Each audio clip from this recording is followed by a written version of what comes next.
Hello, my name is Luke Hunsberger from Vassar College in New York. Today I'm presenting joint work with Roberto Posenato from the University of Verona in Italy. A conditional simple temporal network, or CSTN, is like a simple temporal network in that there are time points and constraints on those time points that can be represented in a graph where the time points are the nodes in the graph and the constraints are directed edges.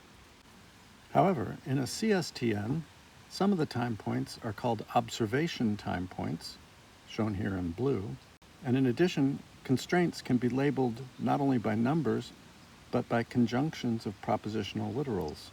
For example, consider the observation time point p question mark. Its corresponding propositional letter is lowercase p. When p question mark is executed, a truth value for p is generated, either true or false. In other words, p question mark is like a test action that generates information in real time. Now, as all the observation time points are executed and truth values for each of them are incrementally revealed, then a complete scenario is eventually determined. Of course, you never know in advance which scenario will eventually play out. Now consider a constraint that's labeled by, say, p not q. For example, the constraint from u to q question mark. That constraint need only hold in scenarios where p is true and q is false. But when you're first starting out and none of the propositional letters have values, you don't know whether that constraint needs to be satisfied, so you can't violate it. Now, if eventually you learn that p is false, then you can ignore that constraint. Or if you learn q is true, you can ignore that constraint.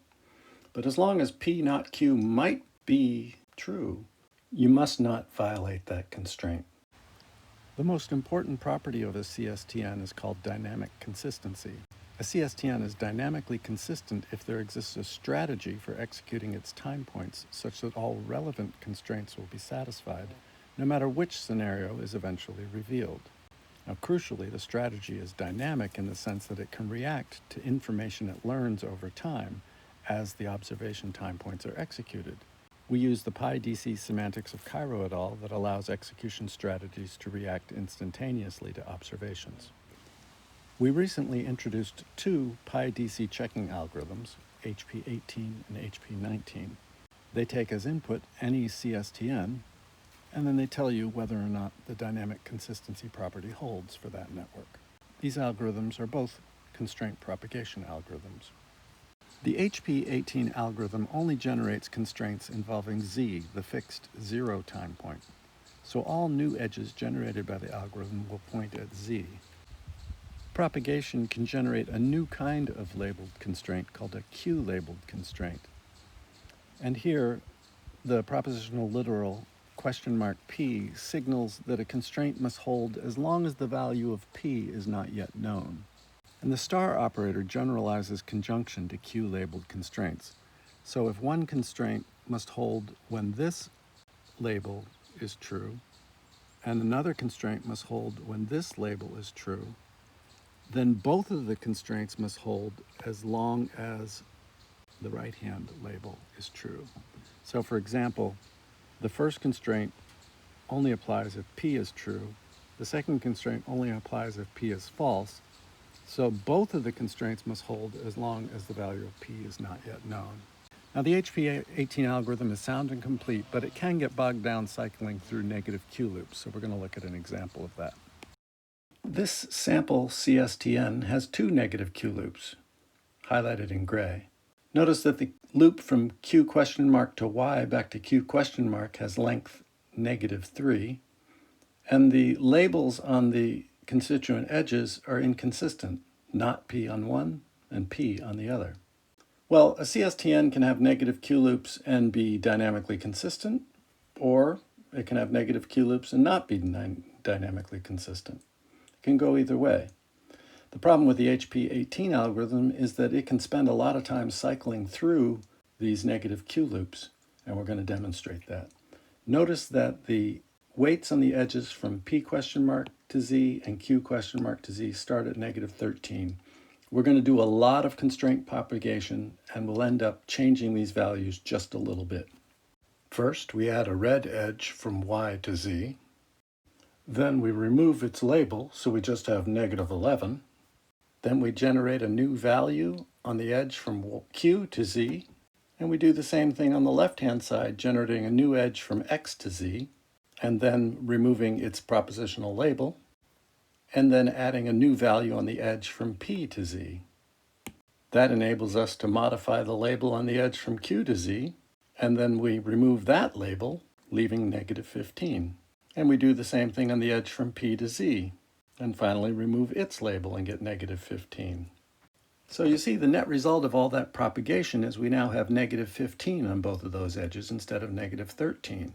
What that implies is that if those values have to change all the way to -1,000 before you determine whether or not this network is DC, then you're going to have to cycle through those negative Qloops a lot before you find out the answer to your question. Now, the HP19 algorithm has a goal of recognizing certain kinds of negative Qloops, and it has a new rule that immediately generates a labeled value with -infinity, a little self-loop there at X.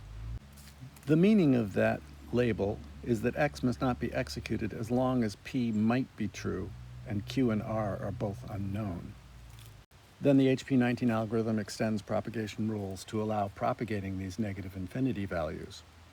But the propagation rules generate edges between any pair of time points, not just edges aimed at Z. And HP19 was not empirically evaluated because that was not the main focus of our paper at that time. All right, let's see how the HP19 algorithm deals with the same network that we saw before. The very first thing we can do is generate a self-loop at Q labeled by -infinity and P question mark. So we don't have to cycle through that negative Q loop a bunch of times to find this out. We just do it once. Then we propagate that forward to generate -infinity on the edge from Q to Z. Then we do the corresponding thing on the other side, getting -infinity on the edge from P question mark to Z. Then the labeled values on these edges from P to Z and Q to Z interact, and we end up being able to remove the propositional labels. Now we've got -infinity on the edge from Q to Z, and same thing on the edge from P to Z. So with very little effort, very little propagation, we've generated -infinity unlabeled on the edges from Q to Z and P to Z, and that would make this network not DC. Well, this paper introduces the HP20 algorithm, and the observation is that the semantics of an edge labeled by -infinity depends only on the source node, not on the target node. Thus, much of the propagation in the HP19 algorithm is redundant. So our solution is to associate the -infinity labeled values with a node, not with an edge. And we use a preprocessor called NQL Finder, Negative Qloop Finder, that does a sort of depth-first search for negative Qloops. It discovers some, not all, negative Qloops, generating -infinity values for some of the nodes in the negative Qloops. And then all remaining propagation generates edges aimed only at Z. And the labels on such edges can be viewed as providing potentials for the nodes. So our algorithm focuses exclusively on labeled values for nodes and propagating them to other nodes, not labeled values on edges. In our empirical evaluation, we tested the three algorithms against each other on a series of existing benchmarks and as well as some new benchmarks. Now, DC instances tended to be harder to solve because you have to do more propagation in general, so we focus on those. And you can see in this plot that the HP20 algorithm does very much better than the other two algorithms.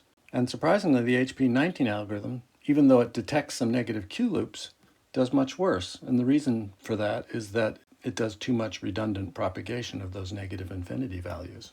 Anyway, you can find more plots like this in the paper, and the Java code is freely available. So, to conclude, we've noticed that the HP18 algorithm can get bogged down cycling through negative Qloops, but the HP19 algorithm, although it can avoid cycling through certain negative Qloops, it does a lot of redundant propagation of -infinity values. The new algorithm, HP20, solves both of those issues significantly faster than both algorithms across a variety of benchmarks. It more efficiently identifies negative Qloops and manages the propagation of labeled values of the form -infinity alpha. And unlike previous algorithms, it only updates labeled values, whether finite or infinite, on nodes, not edges. Thank you very much.